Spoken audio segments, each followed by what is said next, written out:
about sustainable food economy. What is that? Is that about environment? Is that about economics? Is that about health? Probably about all of the above. And today, we're going to explore that with some terrific leaders, innovators, pioneers, and mavericks. We have the leading guru of urban gardening. We have the garden girl herself, hailing to us from Boston. And we also have two of the pioneering saviors of family ranches, hailing to us right here from the eastern part of Oregon, with Doc and Connie Hatfield. So we're going to have a great conversation. And of course, we have all of you. Traditional gardening, you really can't do, or farming in the city in 4,000 square feet. So I had to adapt a lot of the techniques out there. And my first success was with my fruit orchard. Before we have dinner in the summer, my daughter and I go outside and, we'll pick the green beans, we'll harvest the basil, and there's that interaction. We're outside, we're even exercising a little bit. We're bringing it inside, we're preparing it together as a family, and then, having those family dinners. There are more family-owned farms and ranches in Oregon today than there were in 1960. And all over the place, it's the connection of rural producers with urban consumers and saying, this food is good food, and we're going to make a priority of knowing where it comes from. It goes, we are Country Natural Beef, a cooperative of artists and ranchers scattered across the West. Our roots extend a century and a half deep to a time when our ancestors were crossing the Oregon Trail. We have a passion to communicate our beliefs about the land through a beef product we can savor and trust. Why is it agriculture never acts like business? Anybody else? Anybody else? All your other businesses, if they aren't making a profit, you don't keep doing it. In agriculture, if we don't make a profit, we whine and complain, and the bankers give us some more money for the next year to go on some more. And that isn't very smart. And we've got to start acting like we have other businesses. I'm a rancher out here, 55 miles from town, and I'd like your opinion of red meat for the people who are coming in, worrying about their health, etc. And he said, and why I'm telling you this part of the story, because he changed our lives. He said, I recommend beef at least 3 times a week to my fitness people. But he said, we're having the hardest time getting Argentina beef in here to Bend, Oregon. Luckily, I said, why Argentina beef? And he said, because there's no hormones, no antibiotics, it's short-fed, doesn't have all that excess fat, and that's the product that I feel is good for my clientele.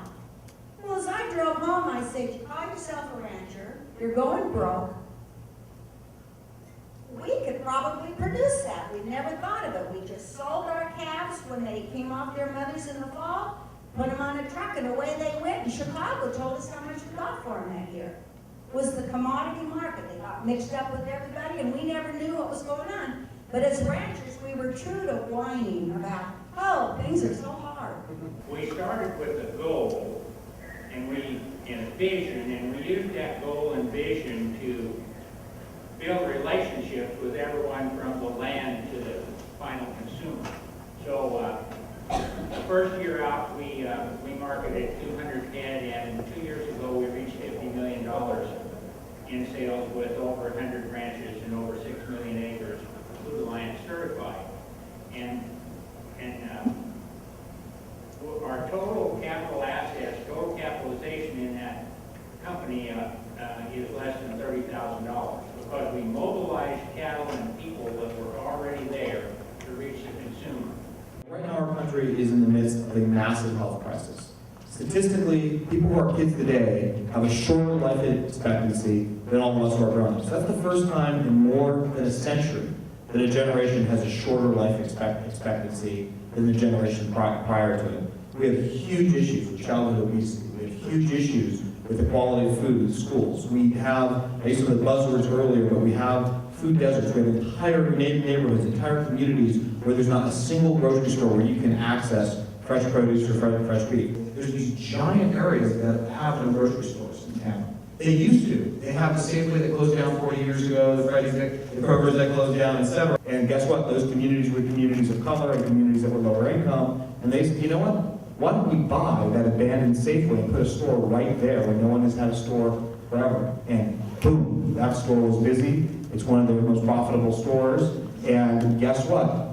People all over want to buy good food, and people all over want to be able to go to a store they can walk to and that they can trust and where they're going to know where their food came from. For me, it's empowering individuals and getting the word out and getting people to change their mindset on it. There's one thing you don't have access, and obviously they've done a great job to provide access, but we need more access.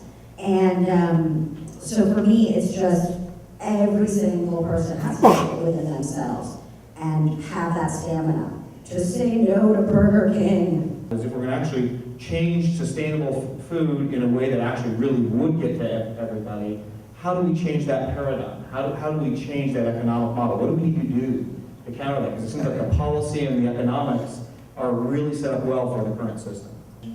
Unless the farmer and rancher takes responsibility and reaches to the consumer, it doesn't have to change. And what Country National Beef has done is integrated from the bottom up instead of the top down.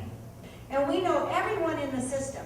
We know the truckers that truck our animals, and they've all had animal care on how they put the cattle on the truck. And when they get off at the feed yard, why they settle them down. If this is a different place, see, we have 400 cows on 30,000 acres. It's 70 acres per cow-calf unit on our high desert, and people say 70 acres for one cow and calf? Yeah, but we have bunch grass, and there's a bunch, and there's a bunch, and there's a bunch. And so it takes a lot of property to be able to raise our animals. We ranchers in our group are so passionate about our wildlife, about our lands. You see, 14 ranches that started Country Natural Beef all came across the Oregon Trail, and they're still ranching in the state of Oregon. A visionary mom said, we gotta change things.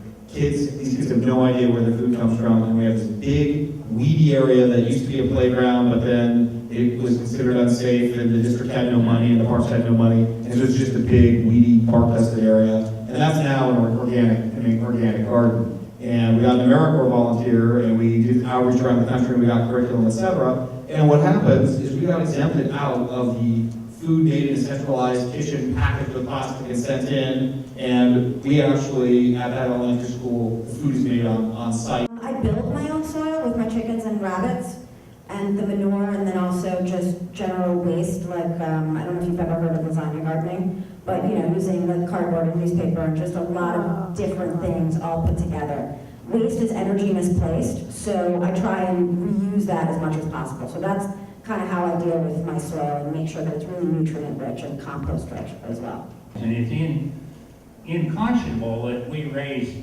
all this corn to sweeten soft drinks and feed cattle.